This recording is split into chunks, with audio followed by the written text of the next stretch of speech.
Hi, I'm Jalen Rose, and welcome to the Renaissance Man podcast, proudly presented by the New York Post, a show where we cover trends in fashion, entertainment, current events, and everything in between. My next guests are the cultural kings of financial literacy. This dynamic duo hosts the tremendously successful Earn Your Leisure podcast and their entire Earn Your Leisure network has since become the go-to resource for financial education in every community, in particular, the Black community and beyond. I was a guest on their podcast, and I'm so very happy, so very blessed. They took the time and the energy to get on an airplane, stay in a hotel, get car services, and come to the Jalen Rose Leadership Academy. And now I'm excited to have them on my show. It is an honor to welcome my brothers, the incredible Troy Millings and Rashad Bilal, to the Renaissance Man podcast. What up, though, my brothers? What up, though? What up, though? Appreciate it, man. Thank you for the hospitality as always, man. Thank you. No doubt. I appreciate you guys filling a void that our community so desperately needed. And as Curtis Jackson once coined the phrase, get rich or die trying. You guys do a great job of letting us know that financial literacy is a lifestyle, and I'm forever grateful. Now, I have to ask, in every friendship, there's an origin story. So I'll start with you, Troy. Yes, sir. Tell me about the first time you two met and when you realized you shared similar goals. So we met I was in middle school, he was in elementary school, and this gentleman in our neighborhood was getting the young fellas in the neighborhood together to go do a movie. We were going to be extras in the movie Eddie with Whoopi Goldberg. Wow. Yeah. So basketball, sports has always been in our life. So we were on the set of that, and everybody kind of knew who he was. I didn't really know who he was because I didn't go to elementary school with them. I was in a different part of the neighborhood, and everybody kept calling him Shotty. So I'm like, yo, if y'all cool with him, I guess I got to be cool with him too. When it started, and then we were living in the same complex at the time, and so I would see him doing his basketball around the complex in the parking lot. My brother was big on. I told you, he would dribble with his left hand because of you. So I would just be following him, and I would see him every now and then. And then when he came to the middle school, high school, it was like, that's it, man. This was going to be my guy, and it's been that way ever since. So it started out talking about hip hop and fashion, and then we ended up playing basketball in high school together, and we've been together ever since. What about you, Shotty? I see you rocking your Actively Black shirt. I'm waiting on my new box. I got some of that gear as well. Yeah, man. Shout out to Actively Black. But yeah, that actually was in Madison Square Garden. Mm-hmm. So that's the first time that we met. And shout out to our guy, Mr. Lopez. It started with basketball. Ironically enough, having a conversation with you. Basketball was something that I always wanted to do my whole entire life. I told you my Fab Five story. I cried. I actually cried when you lost to Duke. That was, heartbreaking. You were the people champion. So, basketball, I thought I was going to the NBA like, so many other kids. But that didn't work out. But, through sports, we meet so many great people. And he's one of the people that I actually met through sports early, being an extra in that movie. I don't think our scene ever actually came out. But but we did get to play on the court, though. Yeah, for sure. Shout out to Eddie and Whoopi Goldberg and the whole staff. But man, it's just a power of relationships. That was 20-something years ago, and we still together now. So sometimes you never know where life is going to take you. And I always tell people never discount the people that are sitting next to you. So many times I think in life we always try to network up. Like we look past the person next to us because they're like, they're not at the level that I want to be. So I want to network up. I want to try to meet Tyler Perry, Steve Harvey, and all of these different celebrities. And this is my pathway to success, where you honestly could be looking past the person that is really the most beneficial to you. And I think we're living examples of that. We actually have another partner too who's behind the scenes, and he grew up with us as well. So we all grew up together, and we all, started the company and then just kept climbing together. Well, you guys are changing the game, and it's so very refreshing to watch.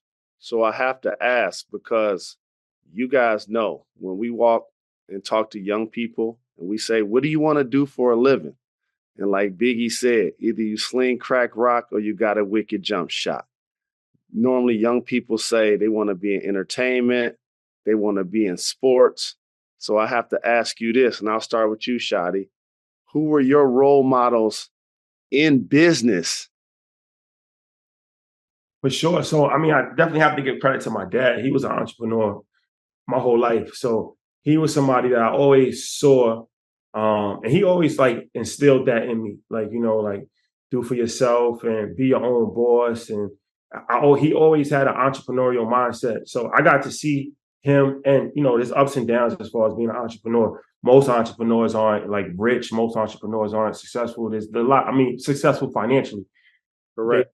So it's a lot of different things. So I got to see that, like, there's difficult, there might be times where you're killing it, and then there might be times when you don't get paid for a couple of months, like, so you get to see that firsthand. So I saw those challenges firsthand, but I always respected the fact that he just didn't have to work for anybody. Like, you know what I mean? Like, that was something that was very appealing to me. And then Hollywood, like, I just really got into movies young, and I was always like fascinated with like movies about stocks and Wall Street. So like Wall Street was one of my favorite movies.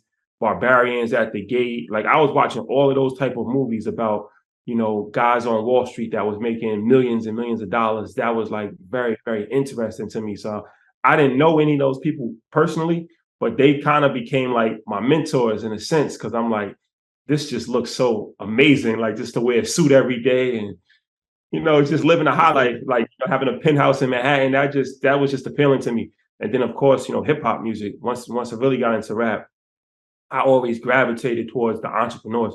So Diddy, Master P, um, you know, Baby and Slim, Cash Money, Jay, of course. Like, I always like, the musicians and the rap, but I also was very interested in the people that was behind the scenes and the people that was running the labels. Those always were Dame Dash. Those Mhm. people that was always appealing to me, because I'm like, they're the real bosses. So, all of that, those three, I think, was a mixture for me as far as like helping to guide me and encourage me to become an entrepreneur. What about you, Troy? Man, this is easy. So my family's from Jamaica, man. So finance is not something that we even were aware of or talked about. And so it was straight music, man. It was Puff, number one, and it was Rockefeller with Dame, Biggs, and Jay. It was Master P, it was Russell Simmons. Like, those guys lived a lifestyle that I was like, I want to have that one day, right? It was like, they have the nice cars, they have a lot of money, they travel, they have nice homes, and they have a certain level of freedom. Plus, they do something that I love. Like, I love music so much. I grew up on it. Like, I'm a hip hop baby, right? Like, KRS-One is like, you know what I'm saying? Like, my origin story start there in the South Bronx. And so when I saw those guys doing music, I'm like, that's what I want to be. Like, these are the guys. As far as like the execs in the world of business, it wasn't too many for us to look at, right? Like, it was tough to find the person to say, I want to emulate my life after that. So we had to look at sports and entertainment as the way out. And that's kind of like the premise of, when we started financial education, was like, well, there's got to be another way, right? Like, it can't be you singing crack rock, I got a wicked jump shot. Because if I don't have either, if I'm not doing either, I got to have some that I should be proud of and my community could be proud of. And so that was kind of the premise of like, all right, there's got to be other routes. And I'm sure there's people that are successful. We just got to highlight them. Absolutely. And Troy, I want to start with you on this one. So, growing up in the inner city, being Black and being poor, a lot of times we don't talk about financial literacy because it's just a sore subject, because usually our parents just don't have the money. It is not a conversation that we have in the household. So for you and Earn Your Leisure, when did you guys, because for me, it takes a lot of courage to talk to our people about money and educate them about money. When did you decide that I want to not only educate my people about finance, but I'm going to make sure that I make talking about finance cool.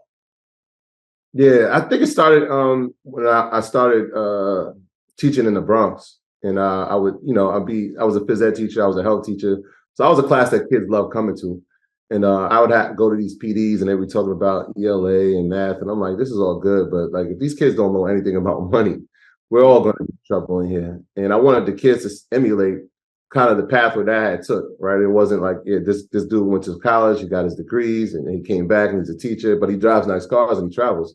So that's something that I could aspire to be. And when I realized like nothing about finance or financial literacy was inside the educational system, it was like, all right, either I could be complicit and not helping these kids, or I can create something that can actually impact them and their families for the rest of their lives. And so we had an opportunity to do that in the summer program in our community. And it was like, all right, one of the first things we need to do if we're going to help these kids and have them do internships and pay them is teach them about money and the things you can do with it, starting with saving, sharing, investing. It was like, all right, well, we can do that. Let's do that. And so the first person I looked to was the guy that I had been listening to pretty much all our lives. He was starting his career in financial advisor. I'm like, this is perfect. We can do this thing together. I got the educational background. You got the finance background. Let's go teach these 30 kids in a classroom and let's see where this goes. And it kind of springboard from there. We started taping those classroom sessions. And what we realized, for me, it was fulfilling, right? Like that 6 weeks that I was having in the summer, teaching kids that the principles that weren't being taught during the 10 months, I was like, this is what I want to do. I got to figure out how I can scale this, because this feels like a life mission for me more than, teaching health and phys ed. I feel like anybody could do that, right? Like if you get a degree, you study, you get the right opportunity, you can succeed in that. But what we were doing in the summer, I feel like this is something that nobody's doing. In fact, this might be what we're called to do. What about you, Shad? As far as like when I made it cool or started to like, yes, I think early. I was a financial advisor out of college, so I went to college and tried my hand overseas playing ball, and that didn't work. It was gonna be one of these situations where I was gonna have to start like a low level overseas and kind of like work my way up. And at that point in time, I was kind of like burnt out with basketball, and I wanted to just start making money. I didn't want to like have to play. And that's another thing people don't realize too with basketball. Like people talk about overseas a lot. Most of the players overseas aren't making a lot of money. Correct. Everybody's not at the highest level possible. A lot of people are at lower levels in random countries, and they gotta live off $1,000 a month. Now it's a real grind. People don't really realize it. So I didn't want that for my life. So I came back and I had to, figure out what I was going to do. So I started working as a financial advisor, a commission-based job, life insurance and mutual funds and stuff and things of that nature. So my first plan was I wanted to become a celebrity financial advisor working with athletes and entertainment. Because I'm like, all right, I already have a background in sports. I know a lot of people, and I always into music. I'm into the culture. So that was my thinking on it. I'm like, I should be the financial advisor for all these guys in the NBA and all these guys. Oh. So, that was like the origin of kind of, making it cool, because I was already, who I am already. So we didn't really, I always say like I had to learn business, but I didn't have to learn culture. Like I am the culture. So we didn't have to learn how to dress. So we didn't have to learn, the swag or music, anything like that. That's just who we are automatically. So as soon as I started working in finance, I think, I kind of already put that spin on it just organically, because that's just who I was. And then a few years later after that, I got into social media, because I thought that was going to be the way that I can actually, really grow my profile and start working with athletes. I'm like, all right, if I can become famous on social media, then now I have a platform. Now it's a lot easier.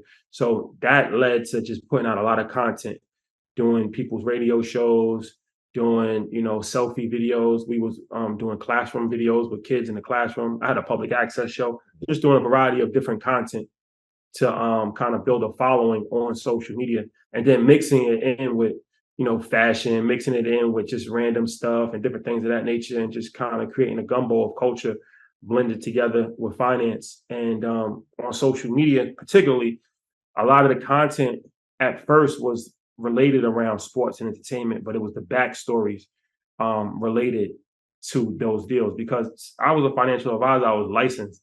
So compliance is a very real thing in the financial planning industry. So I couldn't talk about a lot of stuff online. Like I couldn't go and recommend an investment. I couldn't do just random stuff.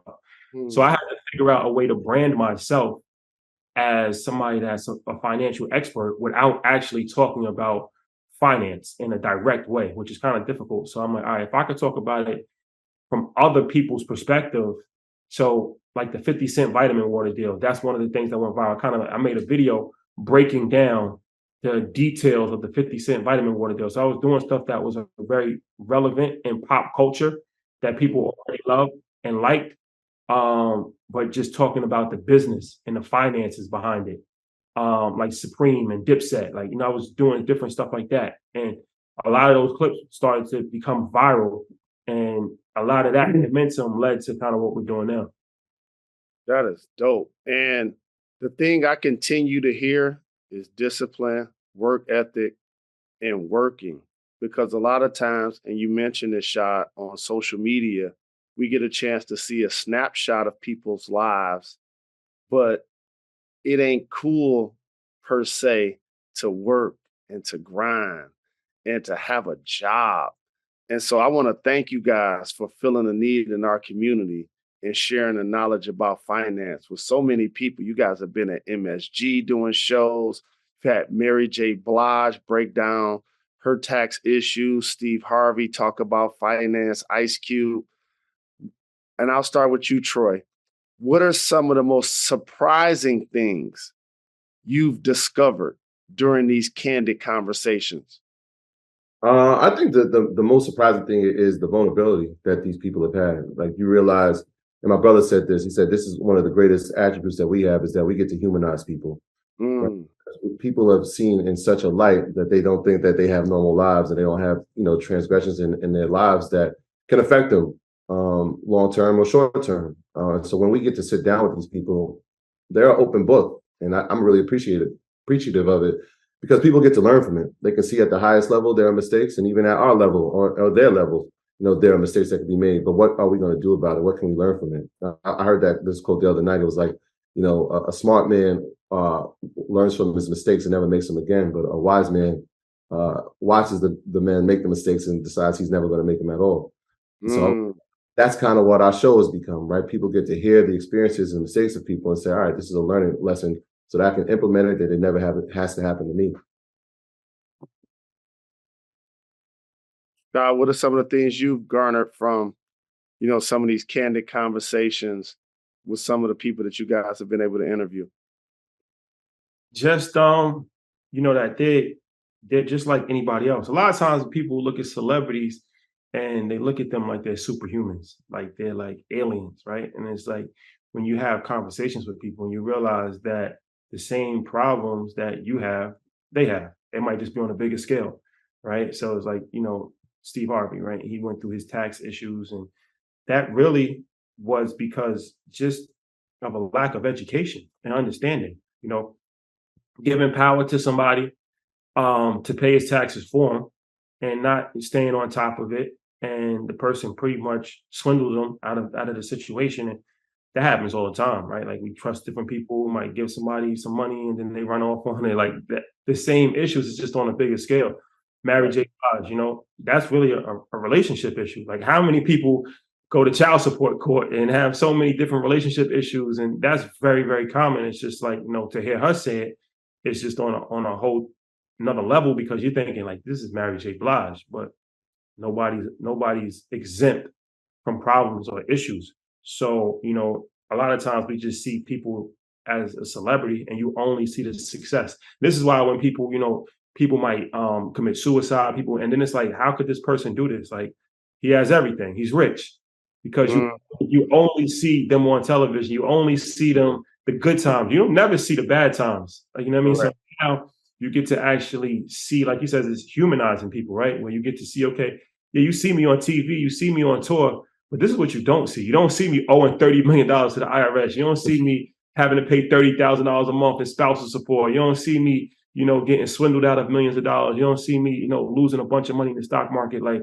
these are things that's happening, but a lot of times it's just kept secret. And it's, as Troy said, it's a learning experience, not just for their peers, but for everybody else. It's like, okay, now if you can be fully transparent and you can, talk about your good times, but talk about your bad times also, you can help the next generation of people avoid certain mistakes. And this is things that even we learned. Like, we learned from different people that we interviewed, like even Steve Harvey, when he was talking about, having his lawyer on salary and not paying him 10% for every deal. And like, that kind of makes a lot of sense. You save a lot of money, especially when you start doing bigger deals. Like, it's like, are you paying the manager a percentage? You paying the road manager a percentage? You paying the lawyer a percentage? Before you know it, there's more percentages left. Right? You know what I'm saying? Right. So to have that kind of insight from somebody at that level, I'm like, all right, this is dope. So yeah, I think that, it's really about just sharing experiences. Yeah, I think a dope part, Jalen, is the fact that we get to peel back the layers on people as well, right? And so we know somebody for one thing, whether it be entertainment or it be sports, but when we get to talk to them, it's, there's a business behind this.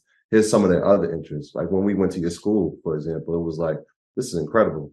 How many people know this has been going on for a decade, right? How many people know that this is a passion project, like what Detroit means to you? And so that part is dope too, because even like a guy like Rick Ross, like inside of business, like, yeah, he bought this large estate, but yeah, he's turned this into a situation where he's going to get residual income, even breaking it down, having livestock on the property to what he's going to be building inside the property. Like all these things, nobody's looking at. They just see the purchase, like, oh, this is a big house and this is great. Those nice car shows here, but nah, there's a business structure behind it. So peeling back the layers, even with Shaq, when he stopped that long, when he was like, yo, man, I own a lot, like a lot of things that y'all don't even know. The Marilyn Monroe estate, like I have a lot of ownership in that, the name. I'm like, wow. Right. Yeah, peeling back those layers and letting people see, like, yeah, there's a business side to people that you don't know, and you should. So I joke for years because I was a part of the bling bling era, and I'll never forget taking my oldest daughter to school one day, and I was staying at a hotel in Atlanta, so I didn't want to leave it in my room, and I had this huge bracelet that I called the Mansion, and I remember dropping her off at school and opening the door, looking down at my bracelet, and like feeling uncomfortable about that purchase. I'm like, this just not a smart thing. It's 8 a.m. I got on this $200,000 bracelet, and it just wasn't a good look at the time for me. And I always joke about that being my, purchase that I regret. So I want to ask both of you guys, as you guys continue to navigate and teach us about finance and earning our leisure. And I'll start with you, Shad. What is one of the worst purchases or worst fiscal decisions that someone can make when they're getting into money? So I'm gonna give you a different type of answer, because we talk about stuff like jewelry and stuff like that, but a lot of times, and shout out to Antoine Walker, we did a dope episode with him that hasn't come out yet, but a lot of people lose money on things that they think are actually beneficial. Investments. Mm-hmm. He didn't lose a lot of money by doing nonsense. He lost a lot of money by buying real estate. Yep. Just wasn't properly educated and had issues. So a lot of times you think that you're doing the right thing, but you're not. And restaurants is one of the things that every Black person, for some reason, as soon as they get money, they want to open a restaurant. And it's one of the hardest businesses to be successful in. So a lot of times, you put money into a business like a restaurant and you think that you're doing something that's beneficial, but you're not a restaurateur. You really just want to go to it just to bring a girl through and be like, this is my spot. You know what I'm saying? You're not passionate about the business. And before you know it, you could end up losing a lot of money, right? Real estate is something, even me, I'm going through an issue now. I bought a house and there's a whole bunch of different issues. Knowing contractors, understanding the terms that you're signing when you buy a piece of land, knowing what's on that land, knowing if you can develop property on that land. Like, this is what I'm seeing a lot of times when people, stocks, another thing, right? People, risky investments in stocks, trying to do stock options, trying to treat stocks like it's Las Vegas. In your mind, crypto, people like Dogecoin, people putting a bunch of money in stuff like that they're not educated on. A lot of times now, you think that you're doing something beneficial, but you could potentially lose a lot of money in investing if you're not properly educated, or if you just do it without, the right information or the right team. So that's something for people to be cautious, especially people that's, really getting into money, athletes, entertainers, business people. Like, when you first start getting money, you want to just start putting money everywhere. Like, I'm gonna put money in here, this barbershop, and put money here. They just keep striking out. And you got, damn, I took too many L's this year. Too many L's. What about you, Troy? I'm he's spot on with that, man. I think the education process is vitally important. And a lot of times when we don't know what to do with money, we do what we know, and that's spend it and be on jewelry. But even that, right? Jewelry could be an asset to you, right? It just depends on what type of jewelry you get. I've seen guys who have watch collections that are worth millions and multi-millions, and I've seen guys who have bust out watches to the value doesn't appreciate, right? And so it just depends on what you're doing, but it takes the education behind it, right? That's why, especially in settings, it's good to have a mentor, or it's good to have a veteran when we're talking about sports who can tell you about some of those mistakes. That's why it's important that, guys like you share your story. It's like, yeah, I spent this money. It wasn't the right thing to do. Or even when you're talking about with Twan, it's like, yo, I've made these mistakes. Hopefully you don't have to, right? Like Hope did that. So hopefully you don't have to go through that. That's a real, like, guys really should be doing that. Like watching the mistakes of others and saying, all right, well, what did we learn from it? How can we execute to make sure that we can use it to our advantage in the future? So I'm glad you guys brought up Antoine, because I'll never forget, and that's my brother, watching the documentary Broke and being a part of the sports family and fraternity and thinking this: we highlight the athletes who ultimately make different decisions, poor decisions, and end up losing a lot of money. And Shad, I'll start with you on this one. Why don't we talk about the managers, the agents, and the people that they were paying to manage their money and expose them? We only talk about the athletes. We only talk about Steve Harvey paid somebody. Mary J. Blige paid somebody. Antoine Walker paid somebody for fiscal literacy. And that person failed them, but then the person that's the public figure get the shame, but the person that they were paying gets to go on and manage other people's money.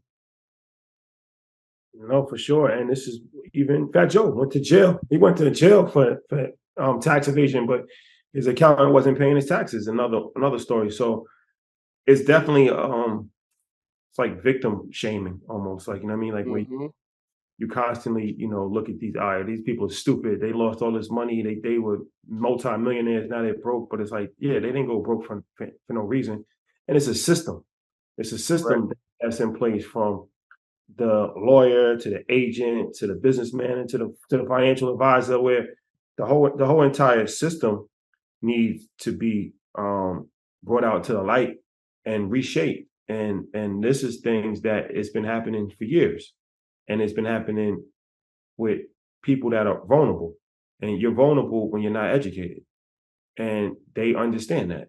So they prey on people that are young, people that come from different, socioeconomic backgrounds, people that have low level of education, and they keep them ignorant on purpose. And even when we spoke to Al Harrington, and he was saying, like, his first rookie contract, he had like a $3 million deal, something like that. And he was like, at the end of his contract, he had $50,000 left. Luckily for him, he was able to play for another, 14 years. But let's say if he broke his leg, or what if he didn't play? Right now, you have $50,000 and you're 20, because he came in when he was 18, straight out of high school, 21 years old, $50,000. And he said the main difference, he fired his financial advisor because the financial advisor never taught him anything. It was just, let me do what I'm doing, and then if you need money, just let me know and I'll send you money. And when he got his new financial advisor, that was one of the things that he really was keen on, is I don't want to just trust you, I want you to educate me. So this is something that's extremely important. So anybody should be, going through the education process, whether that's with a lawyer, an accountant, a CPA, you should never just trust somebody blindly. You should always have them educate you on the process, because they might not be here forever, right? So you need to know exactly what's going on with your money. But you're right. I mean, there definitely needs to be more attention to that epidemic. Like, they need to have documentaries about that. Kevin Garnett, so many different people, right? They can have a whole, series on business managers that have robbed their clients. But like you said, the headline is more sensational when you make it about the athlete going broke, but you never really talk about the people that made them go broke. Yeah, and the other end of that spectrum, right? Like, where's the 30 for 30 for Junior Bridgman? We haven't seen that, right? Somebody who's in business, no doubt, in business. Where's the 30-30 for Jamal Mashburn, who was doing incredible in Kentucky, or Vinnie Johnson, who's doing incredible stuff right now? There isn't one that exists. And Chauncey Billups, before he was the Portland coach, what he was doing with the franchises, that never gets covered. That's why it's important that our platform is here for people who are doing things like that in business, so we can highlight, so it can be something that's inspirational and aspirational for our community. Well, because it's not highlighted and it's not celebrated. It's a narrative play. So I think, like you said, that's one of the reasons why our platform is so important, because we have to be with the narrative that's played. So if they can continuously paint a narrative of dumb athletes go broke, they're going to do stupid things with their money, then when you think of an athlete, that's what you have in your mind, right? Now, if you can say, okay, look at all these success stories. Look at Jalen Rose's school that he's building. Look at this. Look at Lou Aldane investing in Africa. Like, let's show a different side where you're not just a dumb athlete.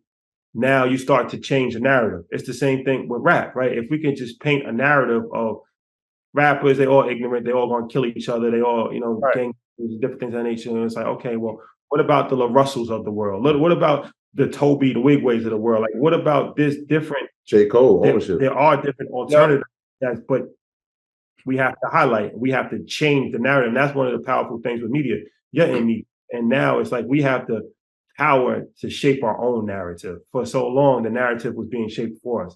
But now we get to reshape things, and now we get to change the narrative, right? And paint a different picture than the one that has been provided for us. Yeah, it's the unlearn and relearn process. So I got a good question for you, gentlemen, because there are a lot of things that are discussed as it relates to finance, that relates to the education of fiscal literacy. What are the top 5 money myths that you've come across? Top 5. Well, one of them is definitely like, the harder you work, the more money you're going to make. And that's not necessarily true. That's something that I think middle class mindset is what I like to call it, where we're taught to, just work as much as possible, night shift, day shift, 2-3 jobs. But that's not a recipe for financial freedom. That's just, you just kind of keep spinning the wheel. You're making enough money to pay your bills, but you're never going to be able to be financially free, right? Financially freedom is actually being able to start a business and passive and investing. And these are things, it's like basketball. I always say all the time, like, I play basketball, and when you first start playing, you think if you run as fast as possible, if you move as quick as possible, you're going to have the advantage. And then, as you get educated, you realize that you got to slow the game down. Right. Best players slow the game down. You move in spurts. So you start slow, then you might make a quick move, right? But slower you move, you actually at a better advantage than somebody that's just running around like a chicken with his head cut off. So the problem with our community is that we never really had the luxury of slowing things down, because we're always under pressure. We always got to pay our bills. And that's done on purpose. Because if you can keep people so busy, so drained, so tired, they never really have a time to really sit back and think. And that's another thing, like, just being around these billionaires, like, they think a lot. Like, they read a lot. Mark Cuban was telling us how many books he reads. You gotta have time. You gotta have time to read books. You gotta have time to go to a networking event and meet somebody and go on a yacht to go to Abu Dhabi. And like, these are things the average person is not afforded, but this is how you got so many people that stay on the golf course for 6 hours a day. Every day. Every day. Like, like, who really, but that's more productive than somebody that's working 12 hours. Because because they're going to make so many connections, so many deals in that leisure of them walking up and down the golf course. And, you busy working and you think like this is something that's extremely beneficial, but it's like the game is being played on a much higher level. So that was kind of a long answer for one, but that's definitely, I think that's the biggest myth financially that most people have been kind of taught. Yeah, I think number two, I would say that investing is only for the wealthy. Well, you talk to people, and I had this conversation with a 26-year-old the other day. I was like, are you investing in the stock market? He's like, I don't have any money. And that's usually the answer. I don't got enough money to do it. And then you look at the priorities in their life. I break down, well, where's your money going right now? What are you spending it on? Where's it going? Like, did you buy sneakers last week?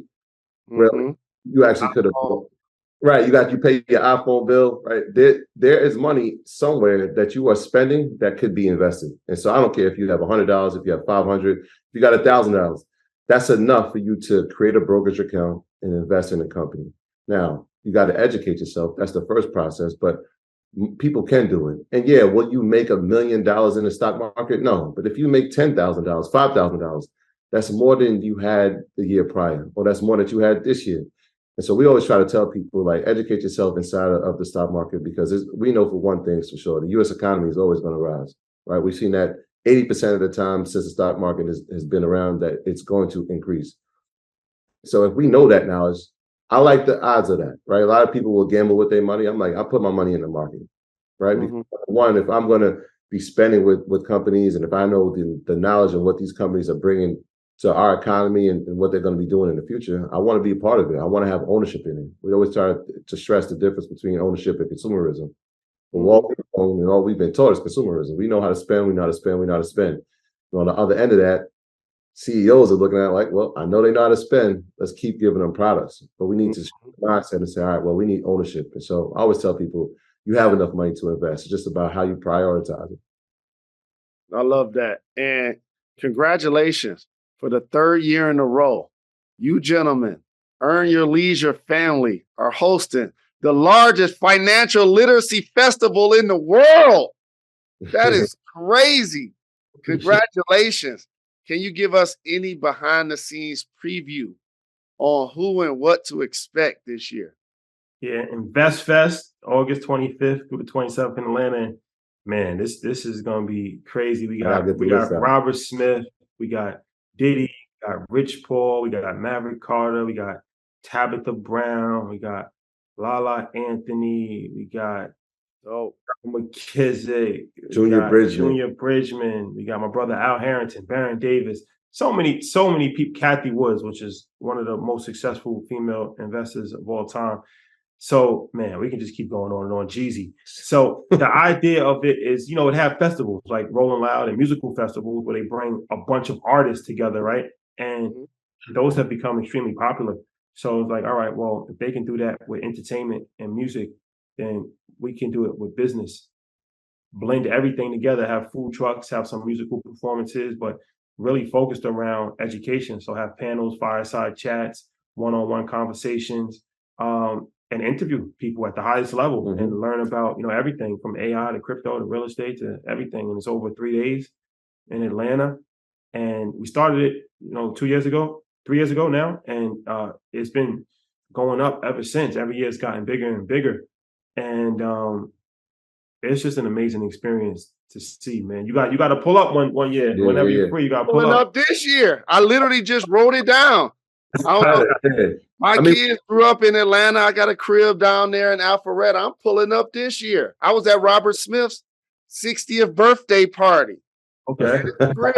Usher came out and performed before he changed the game and went to Vegas and started breaking up relationships and things like that. That's my guy. So I'm gonna pull up this year. And I want to commend you guys on changing the game, because a lot of times, as I mentioned earlier, talking about finance in our community wasn't considered cool because we didn't have money. And you said it earlier, Troy. How am I going to invest in the stock market when I don't really have no money? Well, in theory, your money is what you prioritize. And you guys are doing an amazing job of making us think about this. and making us digest how important it is for us to not only support our financial freedom, but put ourselves in position to be knowledgeable about where we're spending our money. But I want to ask you guys this. I see, as I mentioned, representing the Black brand. Can you guys let us know if you're an athlete, you're an entertainer, you're somebody that's looking for a financial advisor? Can you guys acknowledge for us some of the financial advisors that look like we do? My boy Humble. You know Humble? I do. Humble is definitely the first person that I want to recommend. He actually represents a lot of celebrities. He represents Charlemagne. He represents Issa Rae, Lonzo Ball, a bunch of different people. And he has a family office, wealth management firm, and they do everything: estate planning, investing, all kinds of different stuff. Him and Tony, shout out to Tony. And super, super, super knowledgeable and crazy stories for him coming from Africa, and his parents died. It's crazy, but that's our guy. Somebody that's extremely reputable in the space, somebody that has A-list clients already. Because that's another thing too. A lot of times people don't want to take a chance with somebody that just started. It's like, well, they just starting out. So he already has a tremendous track record, A-list clients already. So he's definitely somebody that I would feel comfortable recommending for sure. Brandon Williams is a lawyer who he represents Steve Harvey. That's Steve Harvey's personal lawyer, but he also has other clients as well. Somebody that we've built a great relationship with, and somebody that I definitely would recommend on the legal side if anybody's looking for a lawyer for sure. Those are two people that come to mind. Yeah, I think what's beautiful about those two recommendations is not only that they're amazing in their profession, but they also educate. And so one of Humble's, his prized thing is that he wants the athlete to know exactly what he knows. And so he makes a test to it if you watch our interview with Bobby Wagner, shout out to Bobby, who was one of his clients. Bobby was able to structure his own deal, right? But he got tutelage from Humble and his team. So it's one of those things, man. You want to make sure that you find the right person, but you want to make sure that they're educating you throughout the process as well, so that you know enough that one day it's okay if you walk away, but you have the knowledge, which is something that lives forever. That's love. And you guys have taught us, you don't get given your leisure. You got to earn your leisure. And I'm pulling up in Atlanta later this month to come and represent. But before I let you guys get out of here, I got a rapid fire segment called Gone in 60 Seconds. You ready to do this? Let's do it. All right, cool. I see y'all on social media with the drip, drip, drip, drip. I just took a picture of your outfit the other day, Shad. I'm like, I need a fit just like that one. To be honest with you, showing love. What's your go-to outfit? Both of you guys that y'all was like, you know what? I would just clean it in the Board of Health that day. Go-to outfit. I'll go with go-to fabric these days. I change periodically, but right now I'm in a silk phase. I'm in a silk phase of my life. So I just love the way it just feels. So I'm just silked out these days. My whole we are exploring with the fabrics. We're exploring with the fabrics. We'll do silk. I got a velour short suit. We got this luxurious cotton fabric that I've been wearing. But my favorite one over the past couple of weeks has been my black satin suit. I wore it to a wedding in Italy. Shout out to our partner, to be Stevens, who got married. It was a black satin suit with a satin tie. I seen Bron had wore something like that. I'm like, Mike B. I said, Mike, look. No doubt. I got another one for you. And I'll start with you, Troy. Yeah. What's your number one advice to give any young person that just opened their first bank account? Oh, this is easy. And I say this a lot because it's a line that I heard in 1997 from the great Sheik Luch. He said, plan for the future because you're going to be older a lot longer than you're going to be younger. Ooh, LOX, D-Block! It's the line of the century for me because it encompasses so much. So if you're starting that bank account, make sure that you understand the amount of money that you're going to be putting in it every month, if not every week. Also, make sure that you know what type of incentives you get from the bank for having that bank account. A lot of times people don't know that banks will offer certain things to new clients. So get education around that. Make sure you diversify. Don't just have one, right? Some banks, like I said, they offer different incentives. So open a few bank accounts at a couple of franchises to make sure that you're diversified. What about you, Shot? Advice for the first bank account?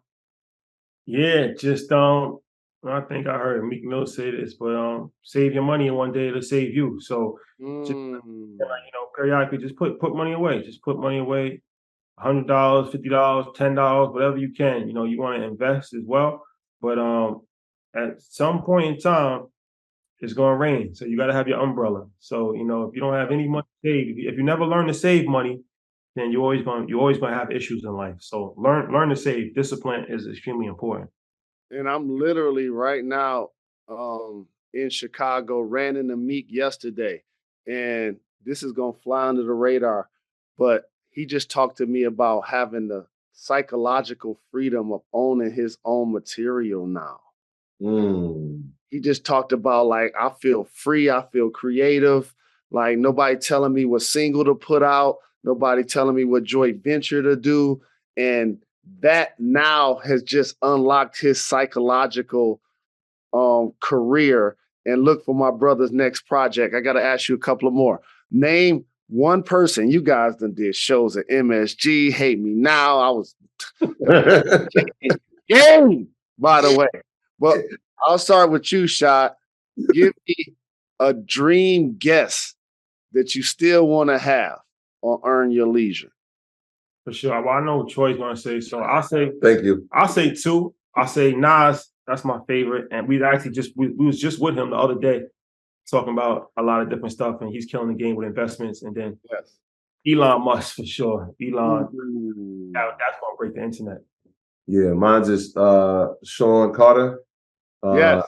I used to say, when we started writing a list of people who we want to sit down when he was number one on my list, I always tell people that when we sit down with Jay, it's going to be big. It's going to be in a stadium, and it's going to mean that we've earned our leisure. We've made it to the point where it's like, all right, this is the top guy for us. But it encompasses so much more. When I started financial literacy in the classroom, I used his lyrics to teach the kids. And so I was writing his lyrics and decoding his lyrics. I know he came out with the book Decoded. And so I was like, let me decode something in a sense that people can learn from a financial standpoint about this.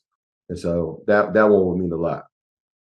That's cool. And if you guys haven't checked it out, make sure y'all go to Brooklyn Public Library to see that book of Hove. I was there the first day. Beyonce, Alicia Keys, The Weeknd.